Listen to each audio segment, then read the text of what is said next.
Some guys really like Batman, and they had an epiphany. So they all got to work on the next Batman movie. And now they are the heroes, and you get to follow along. They're bringing him to life every week after this song. Batman, Project Batman, Project Batman. Fuck yeah.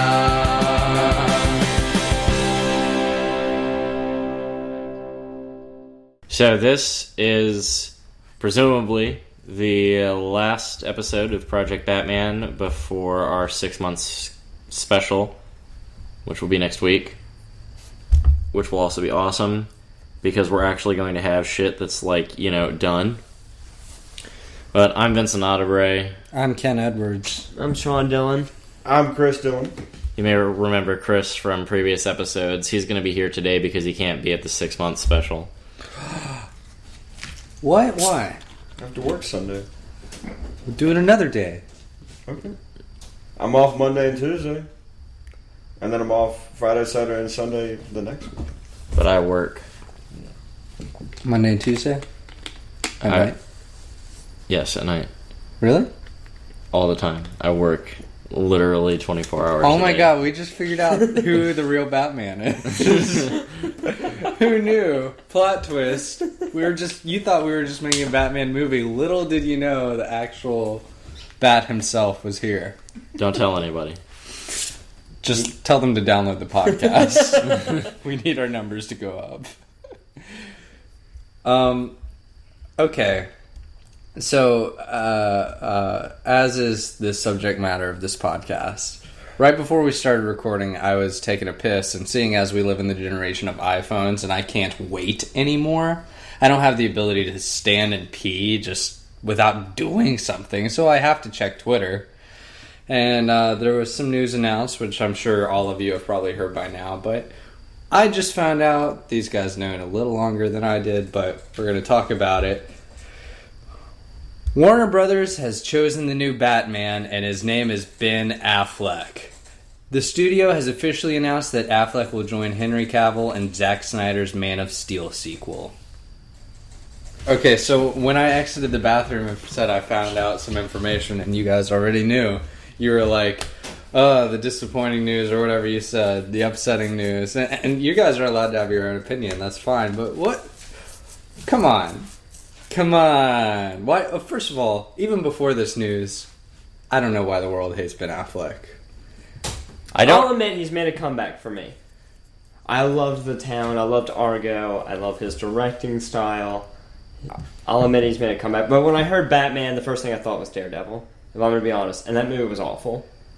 And I don't hold any ill will against Ben Affleck, but I can't really imagine the fucking punk kid from Armageddon as Batman. But that's like saying you can't imagine the punk kid from 21 Jump Street being Edward Scissorhands. We're talking the original 21 Jump Street. Mm-hmm. I don't know. I don't know. I admit it makes more sense for him to play Bruce Wayne. Yeah. But I don't know. I think he's a great actor. I personally never understood any stigma. I mean, I guess he did have to make a comeback of sorts, but like Chris Evans played the fucking Human Torch in a shitty adaptation of the Fantastic Four, and then he was still fucking great as Captain America. That's a good point. Yeah. What I've noticed is that the pool of actors who will play superheroes is getting very small. It's just like every actor seems to play at least one, now sometimes upwards of 3 different superheroes. Like Ryan Reynolds being Deadpool and Green Lantern, and now Ben Affleck, and apparently also Chris Evans. Those are the big 3, though. Yeah. But yeah, it really is just like they're not going to cast anybody who's not like a huge, amazing A-list actor and ridiculously handsome. Those are the qualifications. So yeah, go ahead. The other reason I was disappointed was because it wasn't who I wanted. Yeah. Who would you have cast? I would have gotten John Hamm. Yeah. I remember them saying they wanted like an older style sort of Batman to fit the story better, and I thought he'd be perfect. And I don't know, I haven't seen him standing next to Cavill, but I like that he's just enough older, but still seems like a relatively young dude. I don't know. I like Ben Affleck. That's all I'm saying. How do you feel, Chris? Fucking faggot, man. I'm Batman. How you like them apples? Like, what's he gonna say? Good Wayne Hunting. You know? Well, I remember, what was it, like earlier this year they asked him to direct a Justice League film, and I remember thinking, oh god, that'd be great. He's great I like his directing style a lot. I thought Gone Baby Gone was great. Mm-hmm. Town, of course, Argo, they were all great. So I was like, I'm kind of excited about that idea. And then the more I thought about it, now that he's Batman, I was like, if they still give him the Justice League movie, that would probably be even better, because personally, from what I can tell from some of his work, is he does a lot better. He really tries acting when he's also the director. That's a really good point.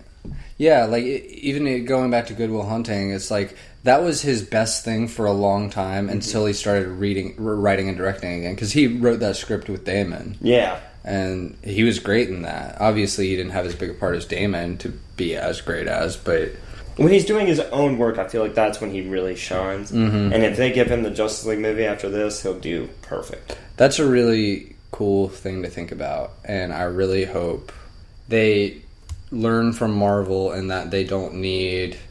Like, they're not going to need Zack Snyder to carry this whole DC universe. Yeah. Like, they can get somebody else to do The Flash and the Justice League. And I thought Martin Campbell for the Green Lantern was a great choice. I mean, the guy had two, I thought, some of the best James Bond movies under his belt. Mm-hmm. And I just thought he was a good choice for directing, so I don't think it was his fault that movie wasn't the greatest. Mm-hmm. I kind of like the Green Lantern. It wasn't a bad movie. I felt like the writing wasn't. Well, I think DC amazing. has said that if they when they move forward with the Green Lantern, that movie didn't happen, right? That's what I heard. That's right. I don't know, because they don't want Reynolds or whatever. But then again, I don't know. Is this supposed to be in the same universe as Nolan's Dark Knight? No. Okay. No, they're trying to start.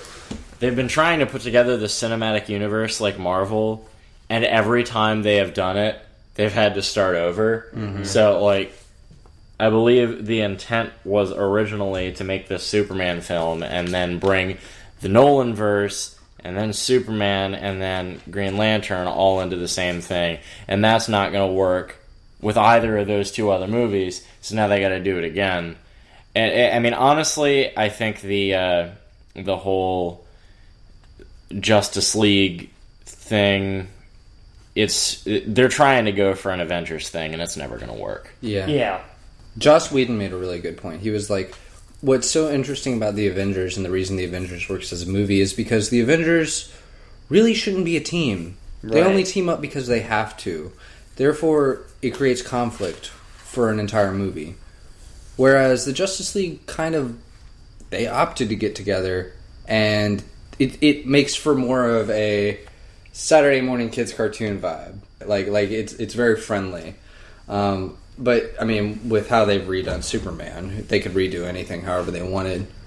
But I like your point, Sean, because it's all of Affleck's films that he's directed have huge casts. Oh, yeah. And I mean, not many people win a Best Picture, and I was really glad when Argo won. Yeah, and he's really good at building drama steadily. Yeah.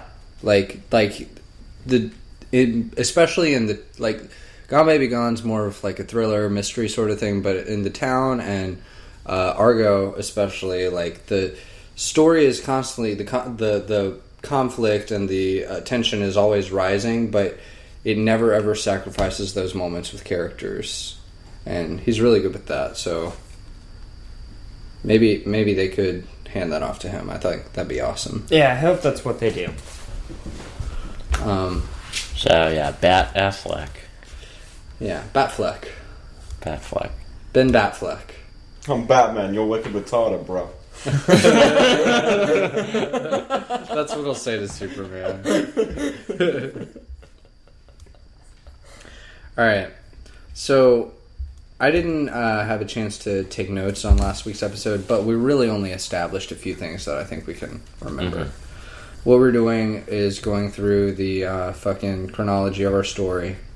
And we gotta get this shit solidified. Yeah. We're going scene by scene and putting but or therefore in between them to make sure the story flows correctly. Mm-hmm. And we should do like Spark Notes version of scenes because every one of these scenes has been discussed on the show before. Yeah. You know, unless there's something new that we need to add. So right. Because we got to get through pretty much a whole movie here.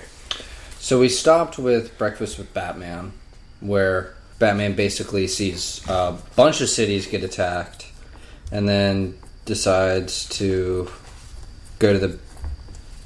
We have him go to the... Is Breakfast with Batman, that's happening in, like, the kitchen? And then he goes to the Batcave, or do we want him to be... He's in the Batcave. Oh, so okay. He went back to the Batcave. Batman's not going to leave the Batcave, not when all this shit's going on. Okay. That sounds like an awesome thing, by the way. What? Breakfast with Batman. Right? Like, I'd have breakfast with Batman. You should start a kids' charity thing where you just dress up as Batman and go have breakfast with children. Could you imagine Chris dressed as Bat? Yeah, you're looking retarded, bro. That wasn't very charitable, Batman. But I'm here, ain't I? I'm Batman, yo. And you're looking retarded. But don't tell How me. you like them apples? Hey, you like them apples, eh? Don't tell me every time. I just had Down syndrome. Give your money, yo. You're Batman, retarded. why are you so mean? You're my hero.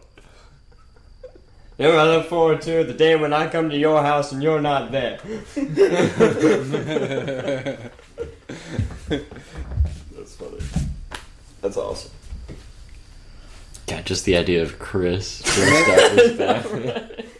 Maybe I think you just uncovered something, sort of, Sean. Because maybe that's the explanation needed for Joseph Gordon-Levitt's character in The Dark Knight Rises. Because nobody could fucking understand, or nobody could figure out who Batman was. But fucking Officer, whatever his name is, his only reasoning is like, "You looked at me when I was a little boy, so I figured out it was you." Maybe he just was, like, autistic and, like, could fucking figure shit out just by glances. You know, empathically.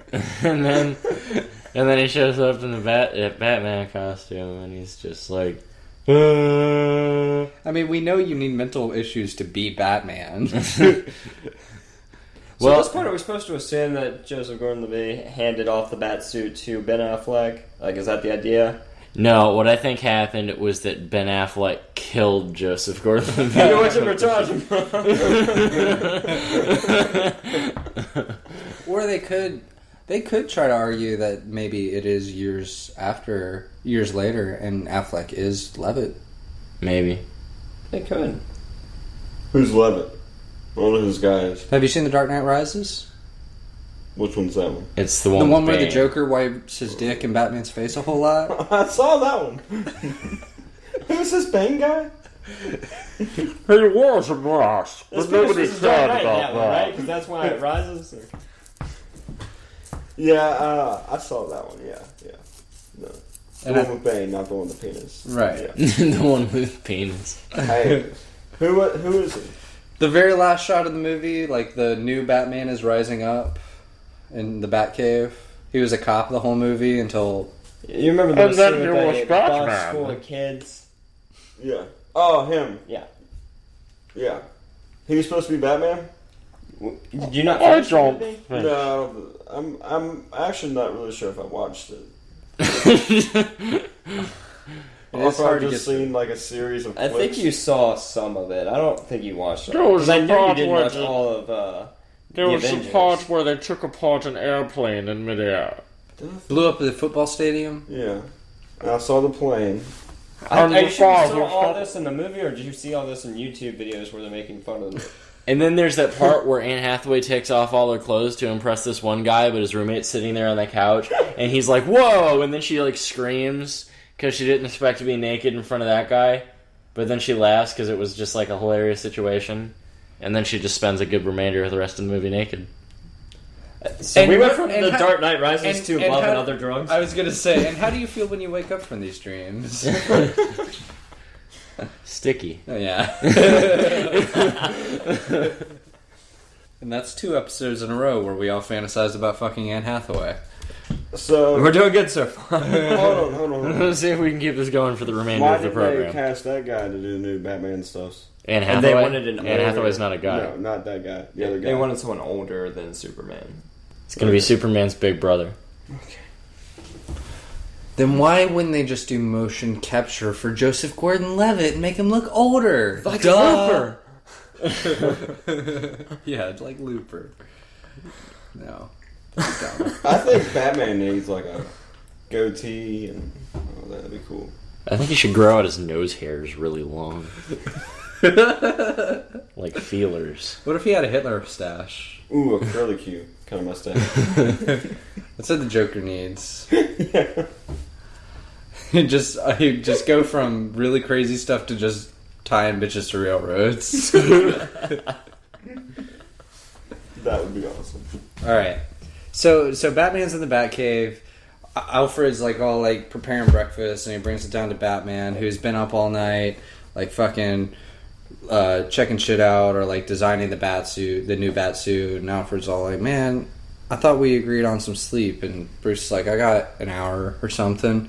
And then like they're talking this over, and they're discussing like the new suit, and then there's more attacks, and they see that on TV, and then Bruce is like, okay, that's it. I gotta go check this out. You start work on this suit. And so Bruce decides to go to this fucking secret government United Nations mountain meeting, and where he finds out where the head of the world, where their state of minds are. He talks to fucking Superman. We've established what's going on with the Justice League, and Bruce basically finds out that the rest of the world doesn't know anything about what's going on. Mm-hmm. Therefore, he goes to check the first quarantine city, the first city this ever happened to, which was Paris. And in Paris, that's where he runs into Talia. And I think that's about where we stopped last episode. Yeah, we had just figured that out last episode, that's the perfect place for them to meet. So, he's looking at this destruction, or not destruction, but just like lack of people, and being like, what the fuck happened?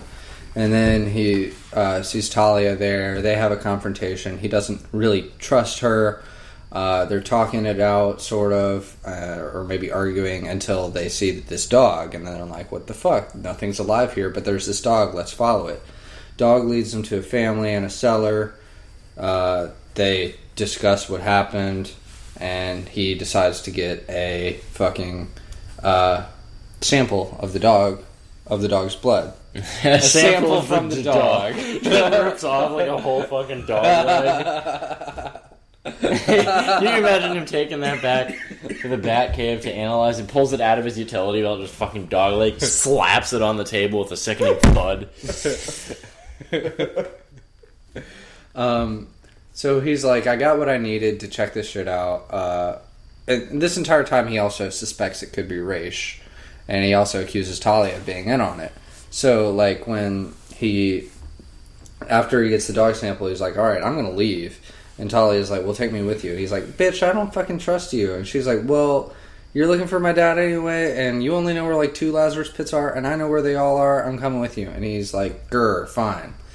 And so, therefore, You're gonna have to cut out all of those and so's. oh, those are, yeah. By rule, you're not supposed to say and so, because that means you're not propelling the story forward. But that's an That's me saying So therefore, they go to a Lazarus pit that's sort of like nearby-ish, or we could have the montage there of them searching Lazarus pits. What if during this is when, after that, when they leave to look at Lazarus Pits, we go to Ra's hiring the Clock King, and then Ra's can sort of explain his entire...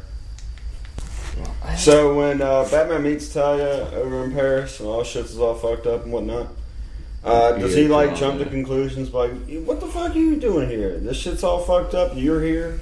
Put two and two You together. don't know who I am. You must not know who I am. I'm Juggernaut, bitch. But Okay. What? he meets Talia for the first time, right? In Paris. For the first time in this thing, yes. And Paris is all fucked up at this point, yeah? Yeah. Is anything else all fucked up? Lots of shit. There's other places. He's seen like 7 other cities get destroyed on TV all at once. Okay. Since then. Never mind. Well, I was going to say, wouldn't he just jump to conclusions like, oh shit, you're here, this is all fucked up, you did this? Well, yeah, he probably initially... will. Initially he does distrust her. Guys, I feel like we've never seen Batman take a shit. Should we include that scene in this movie? I think we should just have him take a shit all over something. Well, I was talking to Alfred with the door open.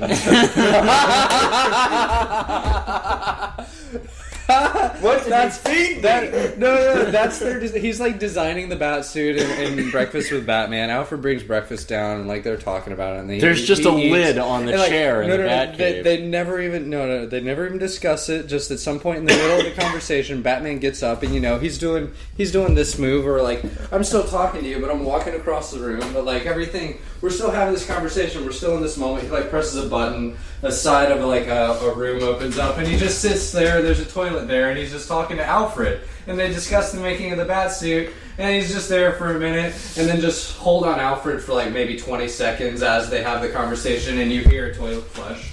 And then Batman comes back over, and they continue the conversation. Would you like rockets, Mr. Wing? Yes!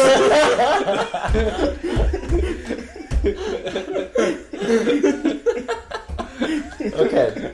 Well, so here was my train of thought on flow there.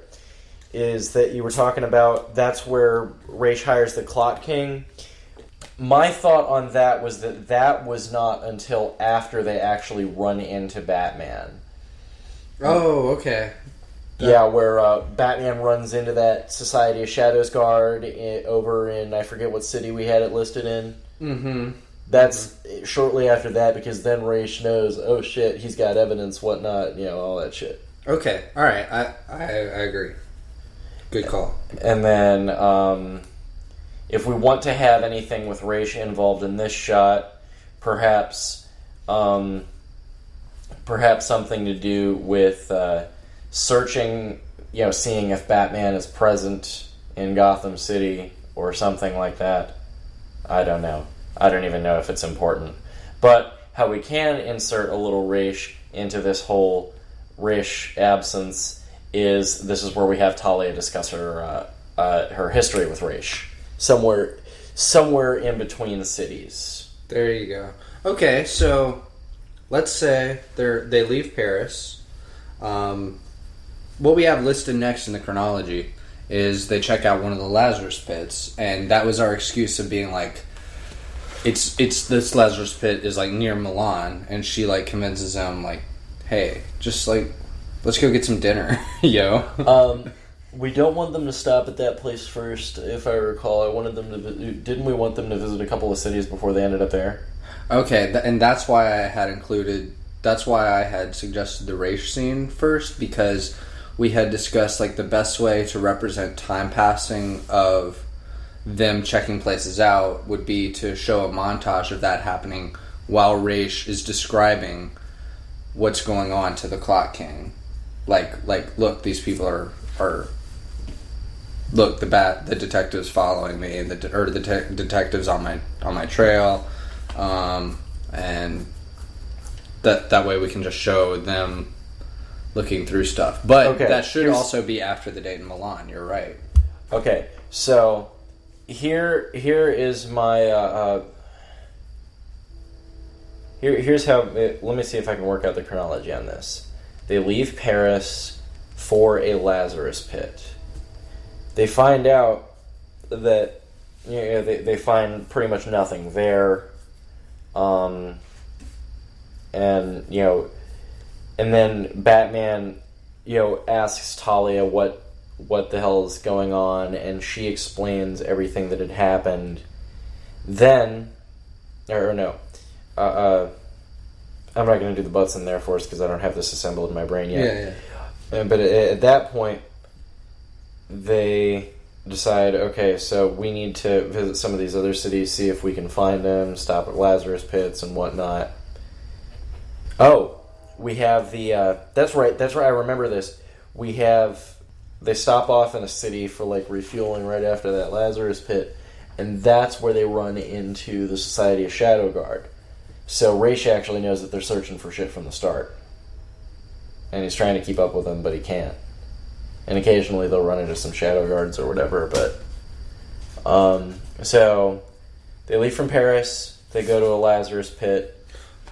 What if they immediately go to a Lazarus Pit and, it's an active Lazarus Pit, and then, while they're there, as they're there looking for them, or as they get there to, check it out, they see, from afar, Society of Shadow members, sabotaging it or whatever you do to make it inactive, and then there could be some sort of confrontation there, or they could run into Batman and Talia, and then they know that he's on to them before the date in Milan, and yeah.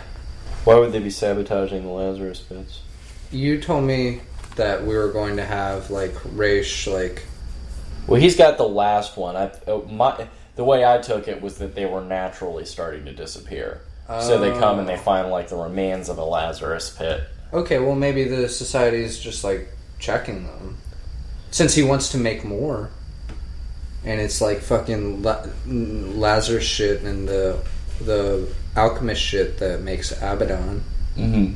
And then he could just explain that in the Clock King scene later. I had my team looking for more active Lazarus stuff to continue with my plan, and found out that he was onto us. Because I don't know if you still like the idea, but I after the Milan scene, I don't know if it's the next morning in Milan or somewhere else, but everything seems perfect because they've just rediscovered each other, Batman and Talia, and then they're present for a Lazarus attack, and then from there I guess they go back to the Batcave. Oh, okay. So I remember what we talked about. Not Lazarus, Abaddon. Sorry. Okay, so they go to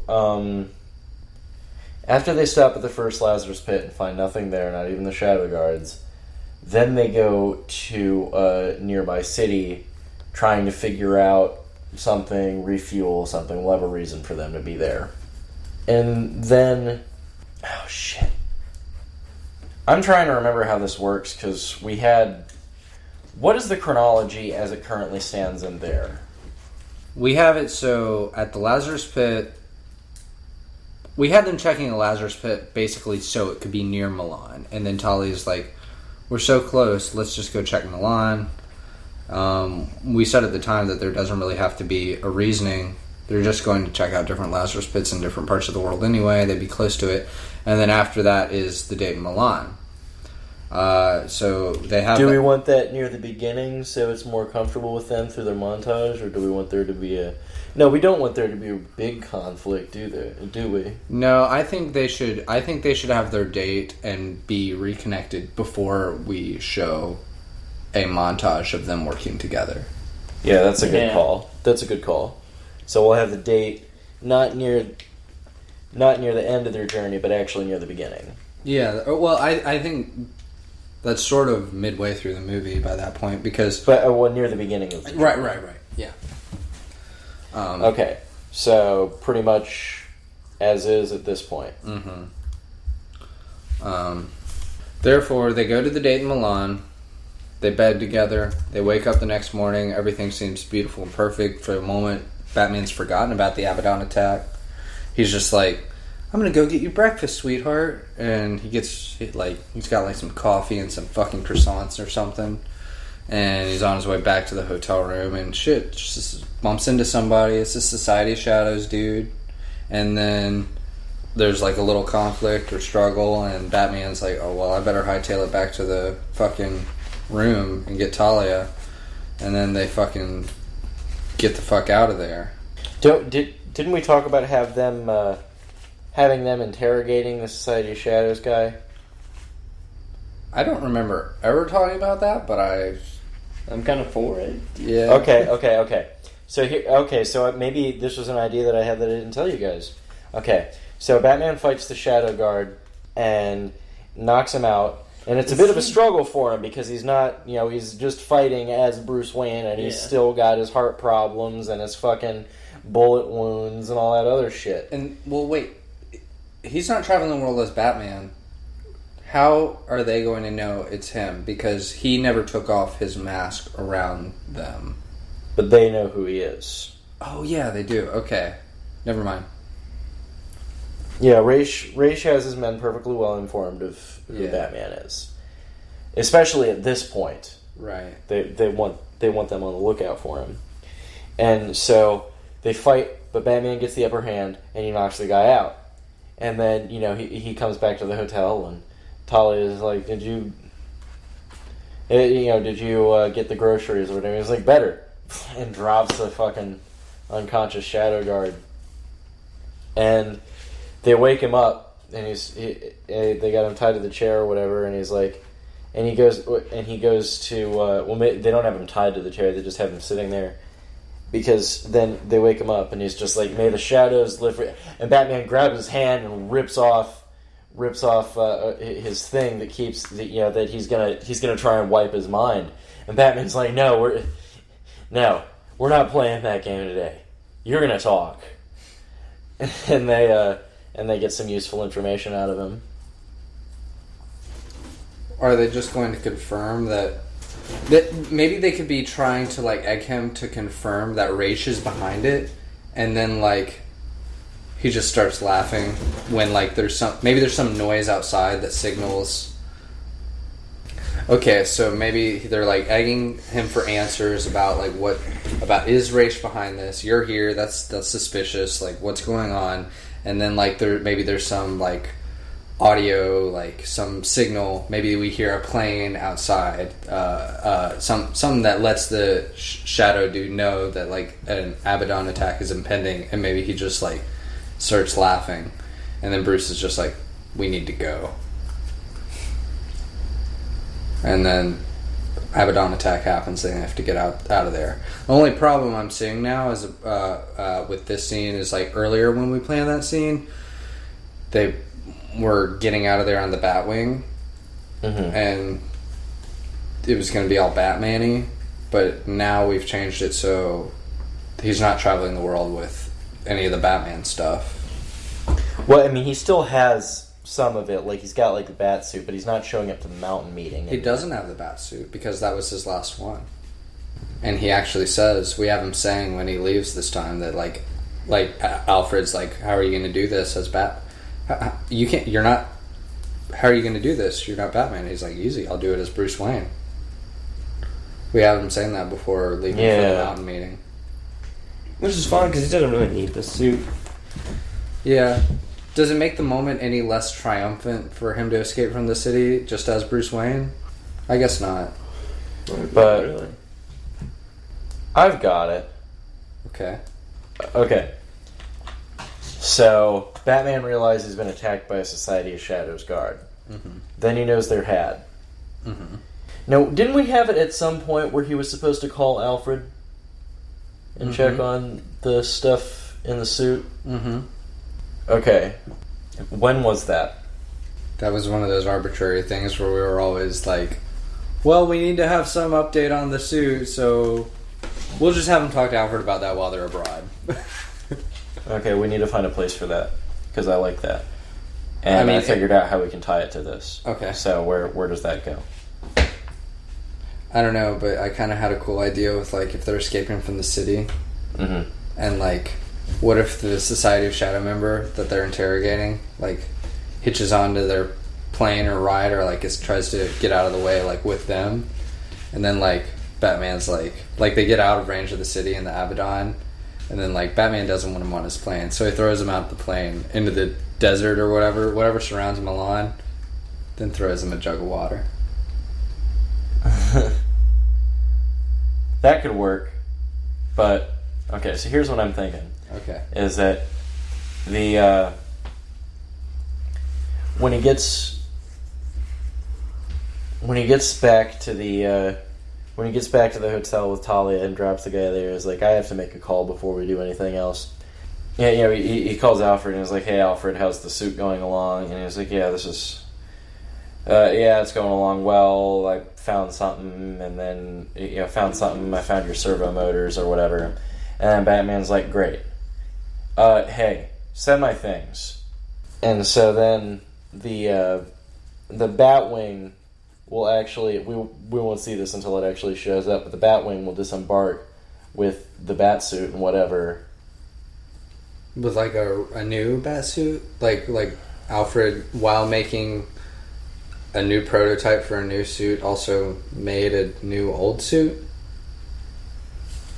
Or I'm trying to figure out how this is gonna.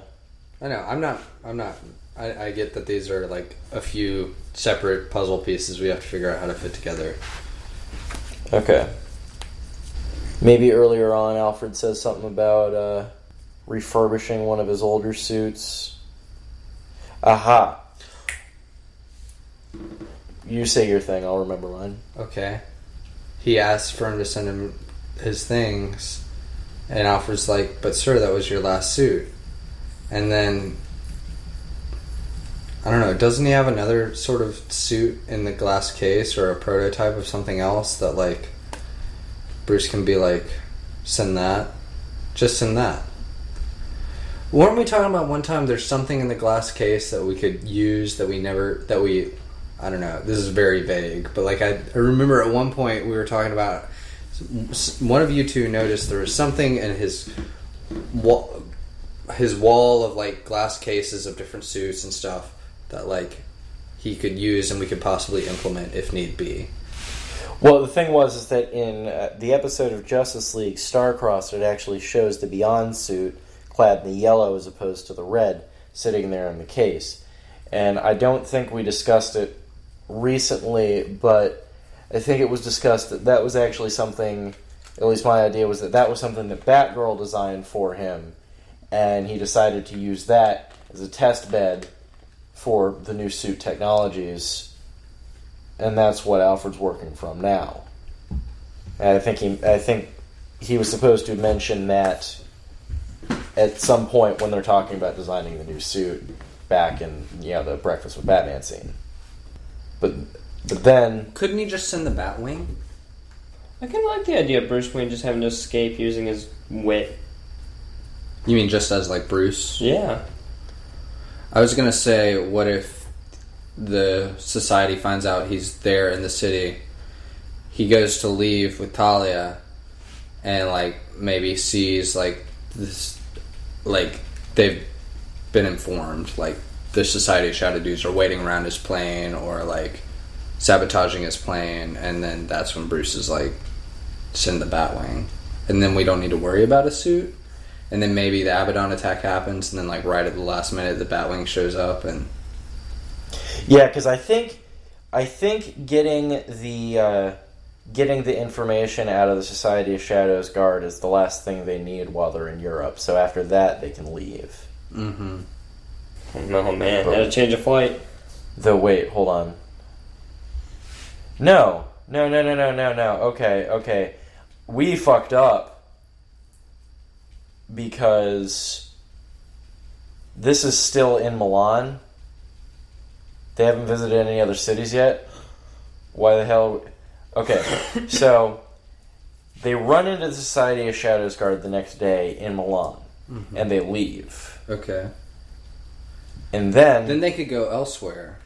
Yeah, then they go elsewhere, and it's during this, Batman calls Alfred, he says, send my things, and Alfred's like, you don't Okay, hold on. I'm thinking again. Take your time. Okay, No one's pressuring you. This is difficult. I think Chris has the answer. His hand's been up a while. No. I'm just messing with you. Okay, so let's go back I'm confused. earlier to when... Okay, at the beginning of when Batman decides, I've got to leave for Europe. Which, by the way, we can change any earlier dialogue or decisions to suit what we need later. Right, and that's what I think we're doing now. Okay. And Alfred says something about, I refurbished one of your older suits, and he's just like, there's no need for that. Because it is a week later. It's a week later that those 7 other attacks happen. And then it's a week later that Bruce is still making prototypes of the Beyond suit. So in that week, Alfred could have been being busy. Wait, no, I don't think it's a week later, because... though it should be. I think it's a week later. No, because what happened was it's a week between when Batman gets shot, and it's 8 days between when Batman gets shot and the attack on Paris. That's what it was. Well, and then Ra's says make more after that first successful attack. So there should be a time period in between those two. Of that first attack and the more attacks. Okay. And so the next thing is... The next scene is maybe 2 days later. And that would make more sense that we can go ahead and throw out the thing about how Batman's only had an hour of sleep. And that would actually have given him time to sort of design the new Batsuit. Okay. Which actually makes more sense than him designing it all over one night. Yeah. And you give him 2 days, he can come up with something like that. But even Batman couldn't stay up all night and do that. And I don't want to do any of the whole pause and it says 2 days later thing. Yeah, we discussed not having clear notices of time jumps. Other than when he's watching the newscast, he's watching newscasts about they'll mention the attack on Paris 2 days ago. Just to show that it is a couple of days later. Yeah, well, I mean, you'll have to put it together based on, like, what happens in dialogue, as opposed to just telling the audience with a... Yeah, okay. And so, what happens is, Alfred says, when he's getting ready to leave for Europe, he's like, I've taken the liberty of refurbishing one of your old suits for you, and he's like, that's okay, I won't need it. Batman's not going to Europe. Bruce Wayne is. Right. And so he doesn't actually have it with him because he decides on that. But then... he ends up needing it. Yeah. And so after, in Milan, they run into the Society of Shadows guard. That's not where the Abaddon thing happens.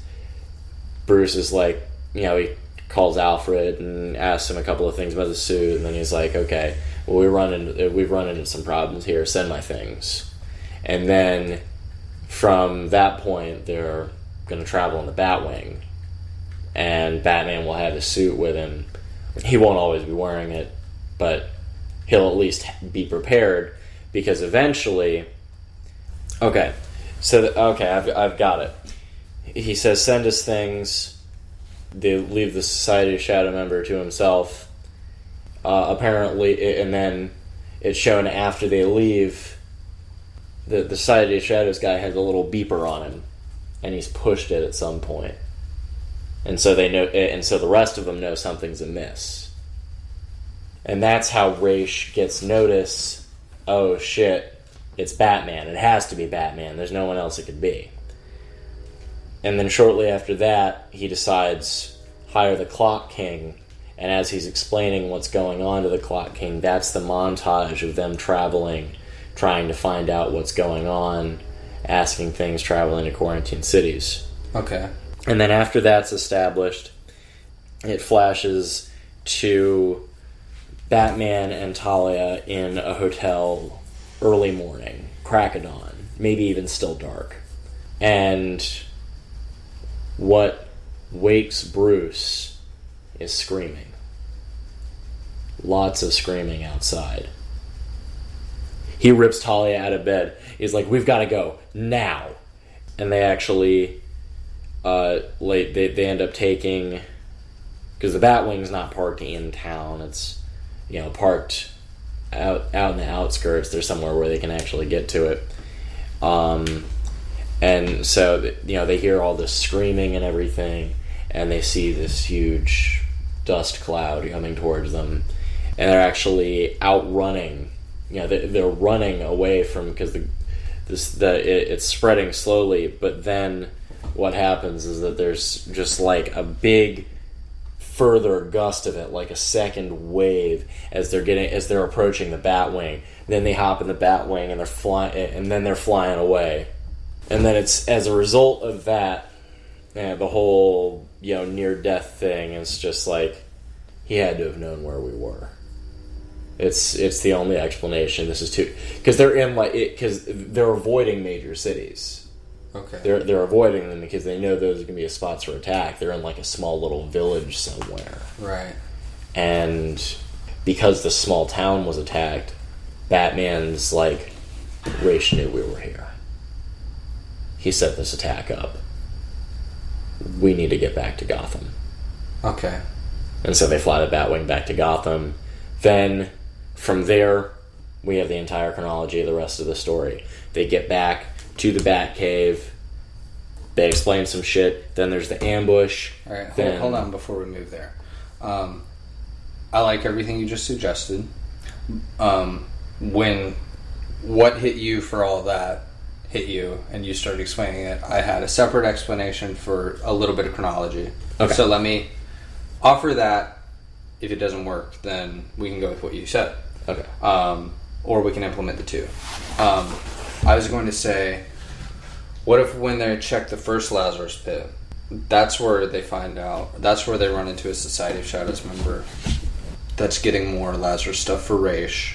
That's when they have an interrogation. That's when they're sure that Ra's is involved.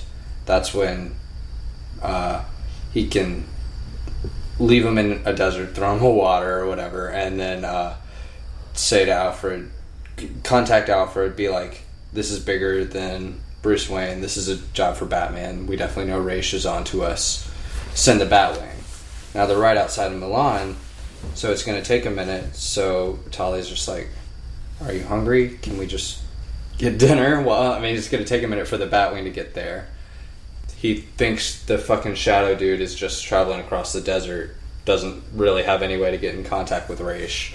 And then the whole original idea for an Abaddon attack on the city happened because the entire that they had to escape from, the entire genesis of that idea was a mood change from the date. Like, they had a sweet date and then wake up the next morning to total destruction. So I just didn't want to lose that, like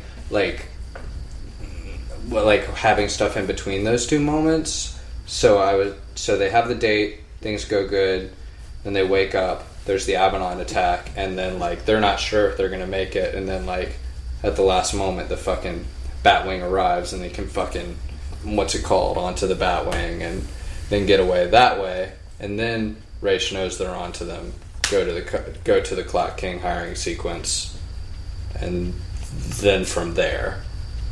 But I mean, it loses some of the more cooler, finer details you had in your suggestion, which we still might be able to implement. But that still means in the end of it that they've only visited one city. No, it doesn't, because when Ra's is hiring the Clock King, then they're checking other Lazarus pits, just with the Batwing. My question is then, if they've already got the information, they've already got the sample, why are they still in Europe? They need to either get the sample... They're looking for Ra's. Or another Society of Shadows member to fucking figure out where the home base is. Something's missing in both of our chronologies. Yeah. I personally think it would be a little weird. It would make sense in a way, but at the same time it wouldn't. Let me just say, I'm sorry I'm interrupting you. The only reason came up with what I just said. The only real thing that made me switch around moments is because the one thing I don't want to lose in all of this is I love those fucking mood turns. I just fucking love those. Like, beautiful, not worrying about anything one moment to fucking chaos the next minute. If we can keep everything you said, because I honestly kind of like that more than what I said anyway, but not lose that, like we can go from love to chaos within a minute, then I'm happy. I've got it. Okay. Same chronology as what I said, but we do the scene at the end with the whole attack differently. Because I think it should be the attack that makes them decide, okay, we're not gaining anything by staying here. We need to go back with what we've got and work from there. Well, okay. So, it's in the morning in the hotel, and Batman and Talia are sleeping there, and Batman wakes up, and he starts nudging Talia, and there's like a sweet little, cute little thing between the two of them, and he kisses her awake and whatnot, and they're just maybe they're looking at each other and they have some sort of small conversation, and that's when they hear the screaming. Mm-hmm. So we just introduce that scene differently. Okay. All right. I'm for it. Does that make sense? Yeah. Yes. What do you think, Chris? Yeah. You're not thinking, are you? No. Am I supposed to think? No. Well, you're not paid to not think.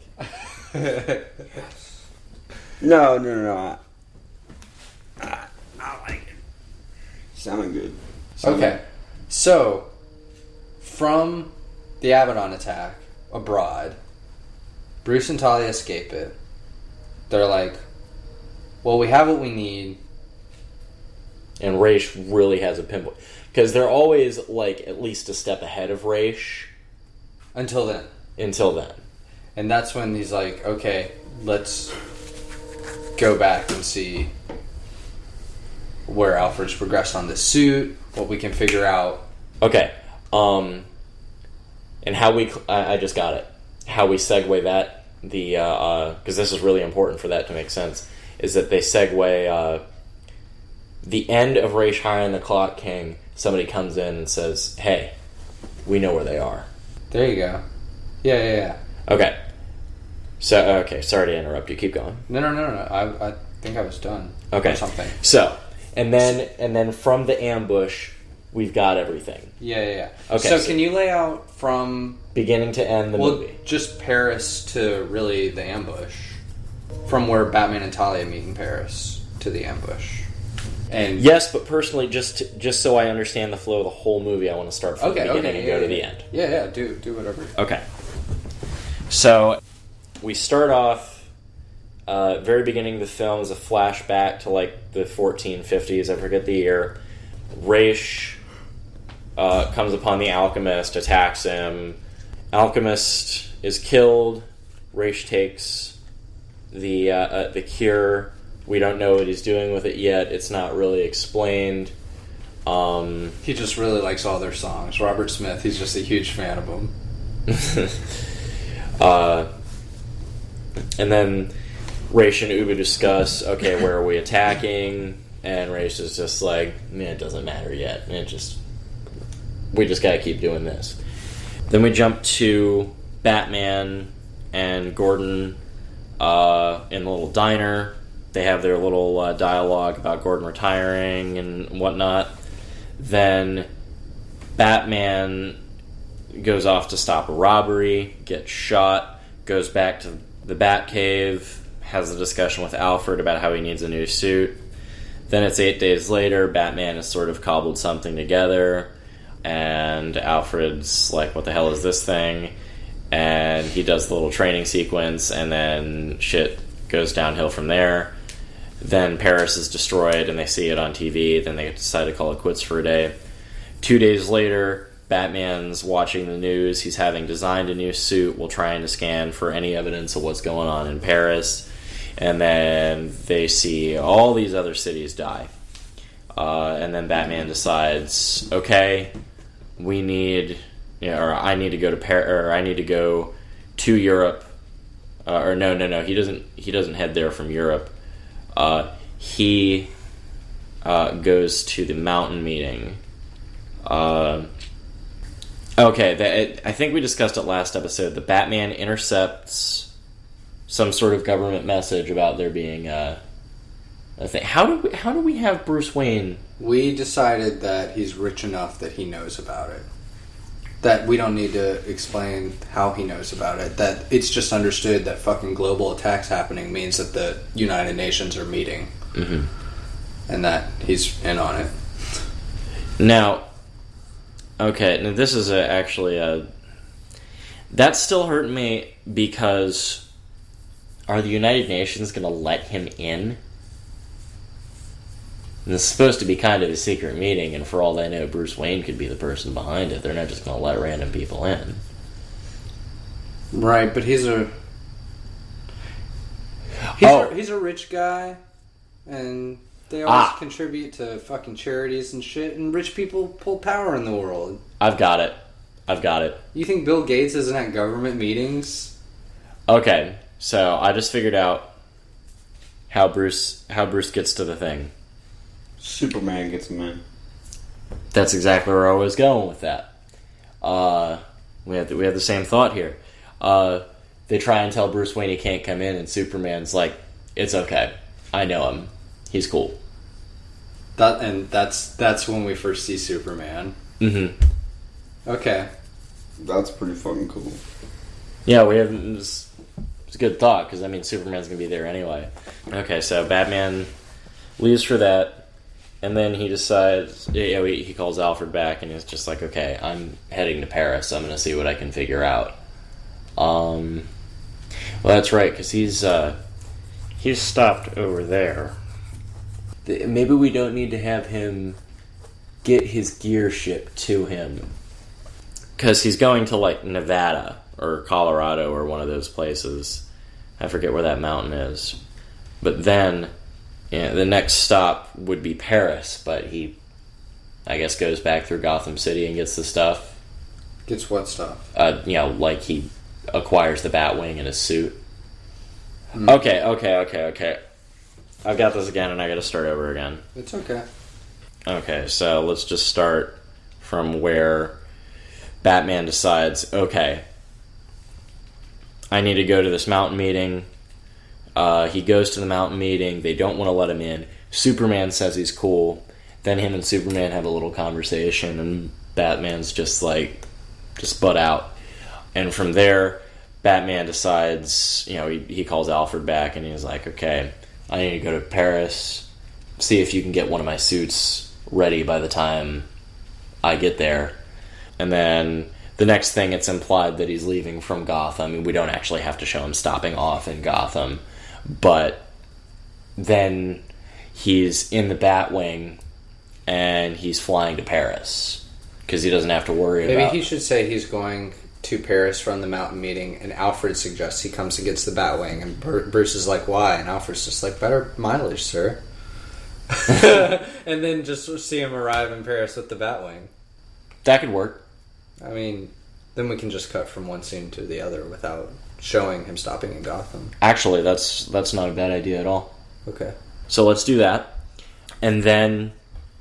And that way, when he faces Talia, he's actually in the Batsuit, which I had envisioned the scene taking place that way anyway. Me too. Okay. So I mean, if he's gonna be stealthy, which is his goal in Paris because it's quarantined, he's gonna be in the Batsuit. Okay. So then, from there, Batman and Talia, they end up with the dog and the sample, and they meet that family that survived and whatever. And then they leave for the nearest Lazarus pit. They don't find anything there. They find that it's sort of dying, but then... And then it's somewhere in there that... And of course, this will be told through dialogue, but Talia explains, this is what happened between my father and I. And he's like, oh. Dude, that's a great spot for that flashback, too. Is in a Lazarus pit. Yeah. Okay, so then they leave the Lazarus pit for nearby Milan, at Talia's behest, let's stop in Milan at somewhere we can regroup and make our next course of action. And then she drags him to dinner, and there's a big date, and it's really nice, and they dance around. And then from that point, the next morning, they run into a Society of Shadows member in Milan. And so they interrogate him. They figure out a couple of things, but not everything they need to know. Like the guy won't tell him that he doesn't actually know where Raish is. Either that, or he's really good at resisting interrogation even without the thing, and he doesn't tell him. But then he signals Raish that after they leave, he signals Raish that they were in Milan. After that, then we find out that Raish knows that they are looking for. Okay, I've got it. The guy that they interrogated contacts Raish, and he tells them they're in Milan, but they were in Milan, but I know they're leaving. They didn't say to where, but be on a lookout for that. And Raish is just like, okay, I'll have to hire somebody to take care of him. I mean, he won't say exactly that, but I'll need somebody outside of my own team to take care of this. I don't know if we need. We need to show somebody alerting someone somehow, whether it's the push of a button or something. But I don't think we need to show a whole conversation between a member and Raish, because Raish is about to re-explain it to the Clock King. Yeah, that's true. So, okay, so remember our comparison to Luke and Han boarding the Falcon, fucking long nose, just sees him and then there you go. Okay, so maybe he pushes a little beeper, and all we see is Raish. He sees something blinking. Mm-hmm. A little blinker near Milan on a map that he's got. Something like that. And then that's just left alone. There needs to be something between that with Batman and Talia before he hires the Clock King. What is it? The waking up and escaping from the city. But that still puts the Abaddon attack at the first city, and that doesn't make sense. We had this. How did we lose it? Okay. We said we wanted them to connect before they continued to search. Mm-hmm.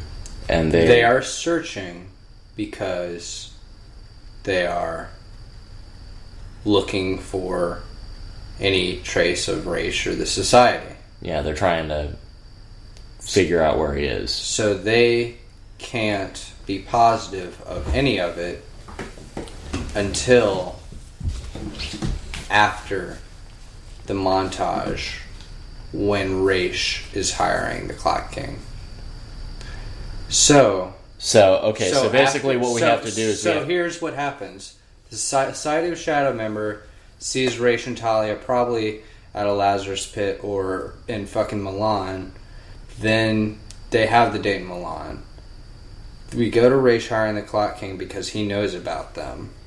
Cut to them waking up all fucking perfect after a montage of them having been together searching things for a few weeks, to an Abaddon attack after Raish has been following them and is sure of where they are. You're gonna hate me, but you have to explain that again. It's okay. This is confusing. Alright, so... Because if it's confusing to us, then it's going to be confusing to them. That's fine. A Society of Shadows member alerts Raish when he sees them at a Lazarus Pit or in Milan.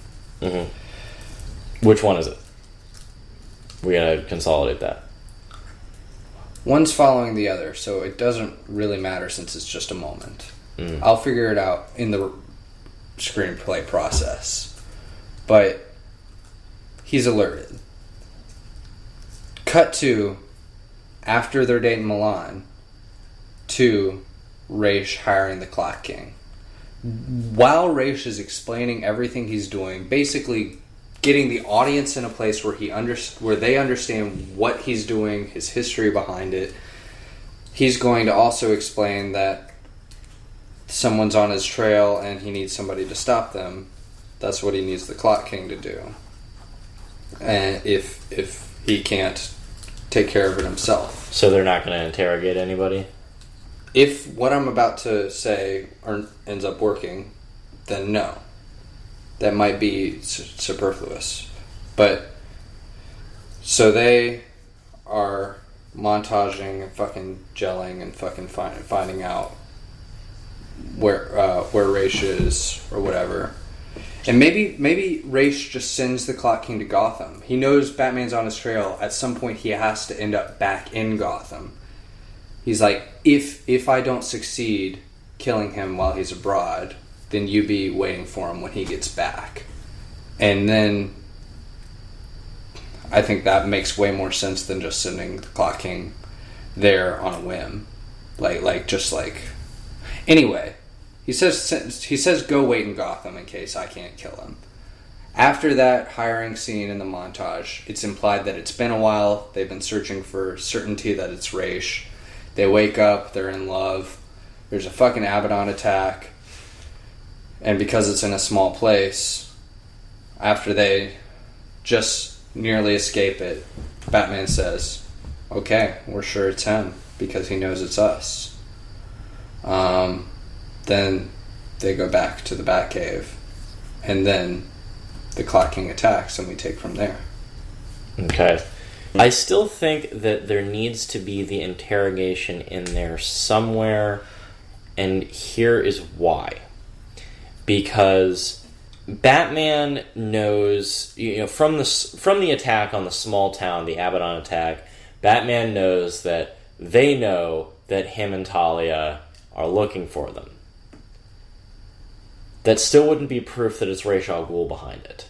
He would just know that whoever is in control of the Abaddon serum itself knows where they are. But he still doesn't. That's still not 100% proof that it would be Ra's behind it. That was my problem just a second ago.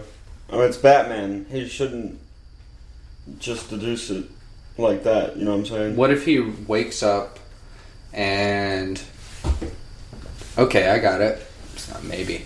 What if he wakes up in the morning and it's all lovey-dovey with Talia, and then we think they're having just a nice moment in the hotel room or whatever, and just at a split second change of pace, somebody tries to attack them while they're in the hotel room. There's been a Society of Shadows member in there, or just arrived in there, that's trying to kill them. Okay. And then, like, oh shit, we are seeing a Society of Shadows member. We know that's their tell that it's Raish behind it. Mm-hmm. And then Society of Shadows dude thinks he's going to kill him. Batman stops that. He starts questioning him. Hey, okay, clearly this is Raish. Where is he? I finally have an answer. Where is he? Society dude goes to fucking kill himself or whatever, and Batman's like, no, you can't do that, fucking answer my questions. And then we hear an airplane start to take off. Batman's like, answer my questions. And then the dude just starts laughing, and then they have to escape because of the Abaddon attack. Okay. That, except I like where that's going, but the sequence of the Abaddon, basically he finishes interrogating him, and then Batman finishes interrogating him, and he punches the dude, and he walks away, and he's talking to Talia. It's like, we know now that it's Raish. And then while he's sitting there talking to Talia, then they hear the guy laughing, and they turn over, and he has a blinking button in his hand, and he's laughing because that's when they don't hear the airplane, they hear the screaming. Okay. They hear the screaming, and they're like, oh no. And then so then they're not going to just leave that guy there to die because he's Batman, right? So they try and take the guy. They're running outside, and they see this thing, and Batman has pushed the thing on his belt that calls Batwing, hey, get your ass over here. And then while he's waiting for the Batwing and is momentarily distracted, the Shadows member punches him and actually escapes him before they head into the Batwing. Okay, I've got the scene. Okay. I've got the scene. The Batwing shows up, and they're waiting for it to come down and land, and they're actually getting in. And as gas is approaching. Yes. Okay. So the Batwing doesn't land. The Batwing shoots down like a ladder or something like that, so to be ready to take off. And they're climbing it, and Batman's carrying the guy, and the cloud is coming towards them. And the guy punches Batman and jumps off of the ladder down to the gas. And he's just standing there in front of the gas, and he just looks up at them, and he blows a kiss or something like that as the gas takes him, and they get in the Batwing and they're gone, and then they're out running the cloud and shit. Sounds good. Do you like that? I kind of like the whole, the whole. You risk your life to save me, but fuck you, I'm gonna die in this anyway. Right. Yeah, like the whole guy, he salutes him or blows him a kiss or some smart-assed thing. Just some sort of gesture that without words conveys what the hell he just did. Mm-hmm. Mm-hmm. I feel like if he blew him a kiss, that's something the Joker would have done. You know what I mean? Kind of, but again, I'm thinking, and this is the second draw to this movie that I've had in here, but kind of like when in Inglourious Bastards, when Colonel Hans Landa just says "Au revoir, Shoshana" as the girl's running away because he knows he's not going to get her, and he's just like, okay. But yeah, something like that. Okay, I'm for it. I was thinking about something. You said Ra's sends Clock King to Gotham and says, if I can't kill him. I know what you're thinking. Wasn't the Clock King already in Gotham? No, that wasn't what I was thinking. But you're right about that. Because I had a workaround for that. Wouldn't... What's his name? Not the Clock King, the other guy. Ra's. Wouldn't Ra's be pretty positive that he's going to kill Batman? Like, he wouldn't want to tell another guy, if I don't kill him, No, Ra's is too realistic for that. Yeah, I mean, Ra's knows that Batman is a very worthy adversary. Mm-hmm. Okay. And Batman has defeated him in one-on-one combat, in a sword fight, and that's something that Ra's didn't really see happening. Right. And then he was just like, okay, Batman, you win. And as far as, I don't know what your workaround was for it, but as far as Clock King already being in Gotham, that can be part of the conversation. Like, Clock King's like, so you brought me across the world to hire me to go back to Gotham? And Ra's is like, yeah, but you weren't necessarily, working for me there before. Yeah, but I'm hiring you to be ready for Batman to come back and to kill him. For that to be your priority. My workaround for it was that the Clock King wasn't in Gotham. He had relocated somewhere and was just, hanging out, chilling with a decent bit of money or something. Well, Ra's could give him supplies or whatever he needed. Yeah, no, the Clock... That'd be part of the draw. Yeah. Yeah, it's like the Clock King says, okay, one of the things I want is I need these, and he remembers the time belt. From Time Out of Joint, because that's where he gets those is from Ra's. Really? Well, not in the show, okay. but after those ones that he had got destroyed, he didn't actually have the means to make any more. He had plans for them, but he didn't actually know how. He couldn't actually reproduce them himself. But he's got the plans, and then he says, "Ra's, okay, you want me to kill Batman? I'm going to need some of these," and he throws in the plans for the time belt. Okay. Yeah, that was something that I had imagined in that conversation a while back. Oh shit! And because there's a montage happening in and around that conversation, there's plenty of time for that to be developed and to get Clock King ready to be there or whatever. Mm-hmm. So but yeah, I'm thinking Clock King he's off on like a private island somewhere during this. There was no real reason for him to go back to Gotham after he had done the thing where he tried to sabotage the Justice League. The Cadmus Project paid him fairly handsomely for that. Gotcha. Is my guess. So he wants something a little more than money out of this. So, and of course, the fine details of that can be written when we actually write the dialogue for that scene, because none of them are really relevant outside of there. None of them really link. Mm-hmm. So okay. So after the Abaddon attack, which they barely escape, they head back to the Batcave. Take it from there. Okay.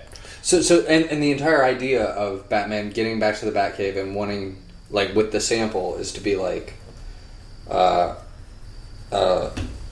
well, if we're gonna fight this, then I have to figure out what this is made out of to engineer some sort of cure or some element to stop this Abaddon. Mm-hmm. Like, that's the argument for going back there to research. Right.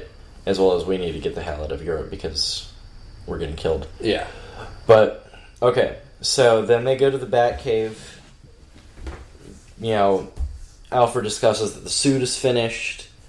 And Batman's like, oh, hey, that's great. I'll test it after we get done with this. They start testing the Abaddon stuff. They find out a few things about it. For example, that it's made out of the Lazarus Pit, because they didn't actually know that until this point. They find this out, and then they find out that there's some other thing in it. But that's about as far as they get when the Clock King and Ubu show up in the Batcave. Yeah, and there's that whole scene where you just see the pocket watch sail through the air and land in front of all of them, and they're just like, no, that's bad. And then there's the whole fight scene in the ambush, which we've discussed multiple times in episodes. Throughout, at the end of the ambush, Alfred is dead. Batman is sitting there full of woe for everything that he has caused, considering it all to be his fault. He decides that he is going to give it all up, give what information he has on Ra's to the Justice League, and turn himself in for Alfred, turn himself in as responsible for Alfred's death to Jim Gordon. He laments this to Talia. Talia tries to talk him out of it.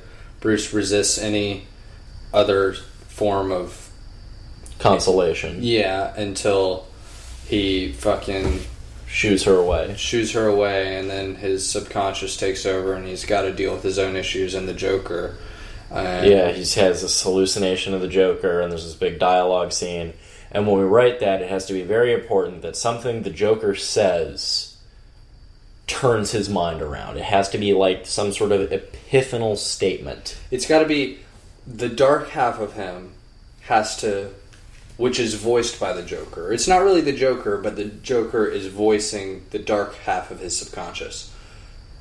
The Joker voices something that the good part of Bruce he'll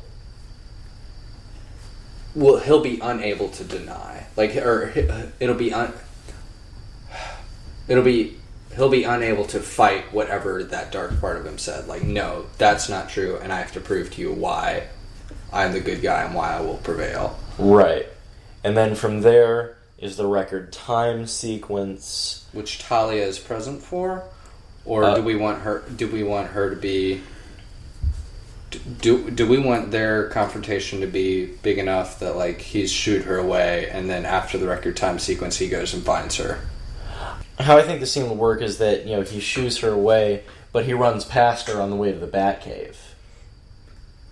And she follows him. She's asleep in front of his fireplace.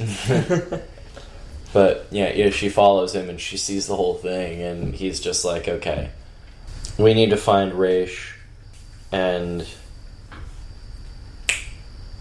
the last piece of the puzzle is that they didn't find out when they left Europe where Ra's is actually attacking from. Ubu tells him before he dies. There you go. Ubu gives him the last piece of the puzzle before he kills himself. The two things Bruce ever needs in this movie, he'll get in two people's death in that Batcave. Where Raish is, and the knowledge that his dad would be proud of him. Yep. I like that. And so, so Ubu will tell him where to go. Batman decides, okay, we need to go fight Raish, and Ubu, using the information Ubu has given him, they fly to New Cuba, where Raish's fortress is, and Talia says, the place is too heavily guarded to go in on pure stealth. We're going to need some sort of distraction. And Batman sees an airplane getting ready to leave the place, and he's like, leave the distraction to me. And they share one last passionate kiss before he flies off, and he fights the airplane. Then he manages to get to the front door of Raish's fortress, and he sort of fights his way in, allowing Talia to sneak in and sabotage the Abaddon serum from the underground. Batman, there's a couple of, he fights a bunch of shadow guards and whatnot, who are now at this point armed with like MP5s. Raish stepped up his guy's arsenal a little bit, as would make sense if he's already resigned to just fucking killing everybody. Yeah, and actually, it wouldn't be too outlandish for his guys to be using guns because a lot of his supporters had AK-47s in A Demon's Quest anyway. They didn't use them, but they had them. And Batman fights his way to Raish. Raish explains what the whole deal with the alchemist was, why that made sense. Why they're alike and different. Mm-hmm.